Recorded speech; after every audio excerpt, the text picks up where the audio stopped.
ఓం నమో వెంకటేశాయ. మనం ఈరోజు Tirumala latest news and updates గురించి అయితే తెలుసుకుందామండి. అలాగే ఈరోజు దర్శన వివరాలు తెలుసుకుందాము. అలాగే కొంతమంది శ్రీవారి భక్తులు అడుగుతున్న సందేహాలను అయితే కామెంట్ రూపంలో తెలియజేశారండి. వాటికి సంబంధించిన వివరాలన్నీ కూడా ఈ వీడియోలో అయితే తెలుసుకుందాము. So welcome to our channel Tirumala Tirupati update.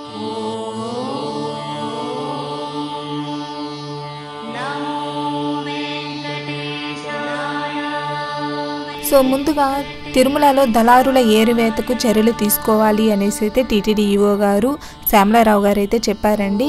So Tirumala శ్రీవారి భక్తులను మోసగిస్తున్న దళారులను కనిపెట్టి ఎప్పటికప్పుడు వారిపై చట్టపరమైన చర్యలు తీసుకోవాల్సిందిగా టీటీడీ ఈవో శ్రీ జె శ్యామలారావు జిల్లా ఎస్పీని కోరారు. తిరుపతి టీటీడీ పరిపాలనా భవనంలోని సమావేశ మందిరంలో బుధవారం ఉదయం జిల్లా పోలీస్, టీటీడీ నిఘా మరియు భద్రత విభాగం అధికారులతో ఈవో సమావేశం నిర్వహించారు. ఈ సందర్భంగా ఈవో మాట్లాడుతూ తిరుమల శ్రీవారి దర్శనానికి విచ్చేసే వేలాది మంది భక్తులకు అవసరమైన వసతి, దర్శనం, ఆజిత సేవ టికెట్లకు సంబంధించి భక్తులను మోసగిస్తున్న అనేక మంది దళారులను ఉపేక్షించరాదన్నారు. వారిపై వెంటనే చర్యలు తీసుకోవాలని సంబంధిత అధికారులను ఆదేశించారు. సివిఎస్ఓ వివరించిన ఆవశ్యకత మేరకు తిరుమలలో ఐటీ అనుబంధంగా ఉన్న కేసులను సత్వరం పరిష్కరించేందుకు సైబర్ క్రైమ్ టీం ఏర్పాటు పరిశీలించవలసిందిగా సంబంధిత అధికారులకు ఈవో సూచించారు. అంతకుముందు పోలీసు విభాగం వారు తిరుమలలో దర్శన దళారులకు సంబంధించి ఆన్లైన్ ద్వారా డిప్ సిస్టమ్ ద్వారా రిజిస్ట్రేషన్ చేసుకున్న కేసులు, దొంగతనం కేసులు, మద్యపానం, నకిలీ వెబ్సైట్లు తదితర అంశాలకు సంబంధించిన కేసులు ఏ దశల్లో ఉన్నాయో పవర్ పాయింట్ ప్రజెంటేషన్ ద్వారా వివరించారు.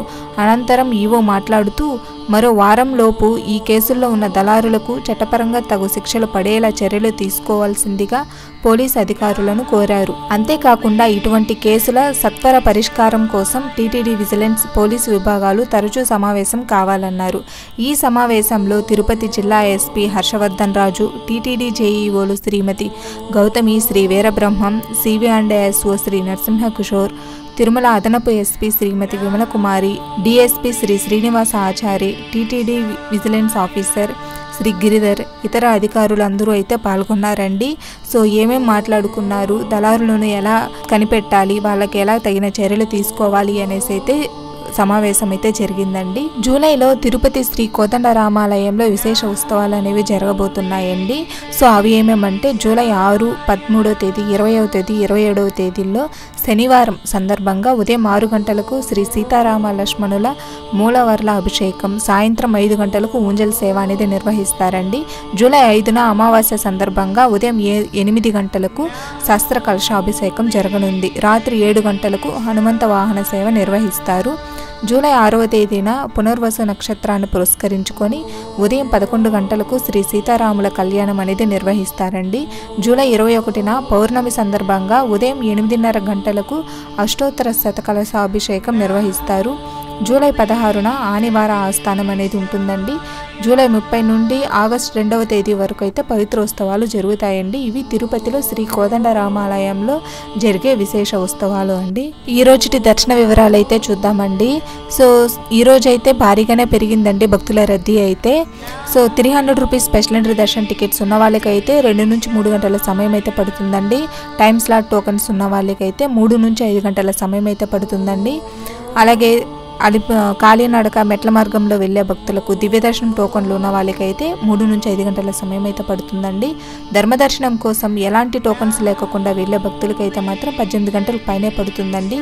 ఈ సమయాలు అనేవి భక్తుల రద్దీని బట్టి మారుతూ ఉంటుందండి. భక్తులైతే ఈ విషయాన్ని గమనించాలి. నిన్న స్వామివారిని 69,632 మంది అయితే దర్శించుకున్నారండి.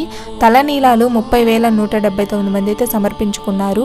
నిన్నటి మొత్తం ఉండి కానుకలైతే 3,32,00,000 అయితే వచ్చాయండి. నిన్న స్వామివారిని దర్శించుకోవడానికైతే 31 కంపార్ట్మెంట్లో అయితే భక్తులు వేచి ఉన్నారండి. ప్రెసెంట్ ఇప్పుడు ఎలాంటి టోకెన్స్ లేకుండా ధర్మదర్శనం కోసం వైకుంఠం క్యూ కాంప్లెక్స్లో వెళ్ళే భక్తులకైతే మాత్రం 20 గంటలకు పైనే పడుతుందండి. భక్తుల రద్దీని బట్టి అయితే సమయాలు మారుతుంటుందండి. భక్తులైతే ఈ విషయాన్ని గమనించాలి. ఇప్పుడు మనము కొంతమంది శ్రీవారు భక్తులు అడుగుతున్న సందేహాలను కామెంట్ రూపంలో అయితే తెలియజేశారండి. వాటికి సంబంధించిన వివరాలు అయితే ఇప్పుడు చూద్దామండి. కోన శ్రీవల్లి గారు అయితే ఏ టైంకి వెళ్తే దొరుకుతాయి రూమ్స్ అని అయితే అడుగుతూ ఉన్నారండి.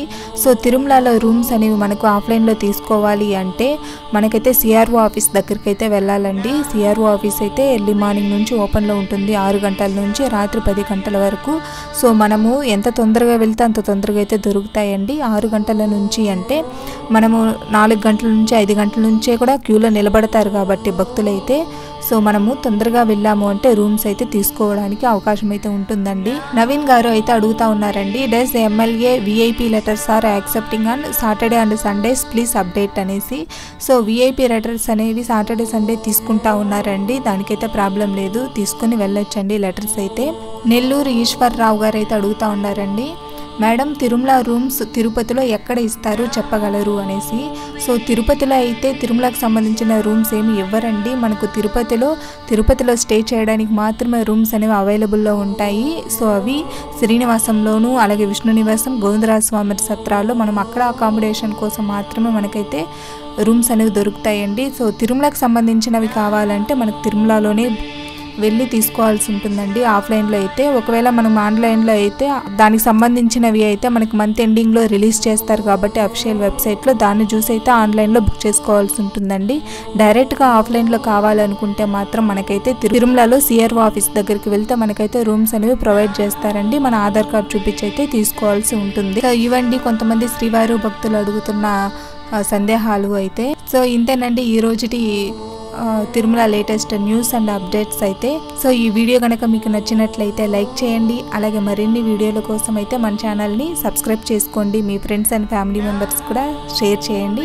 సో దట్ ఈ ఇన్ఫర్మేషన్ అనేది మరింత శ్రీవారి భక్తులకైతే రీచ్ అవుతుందండి.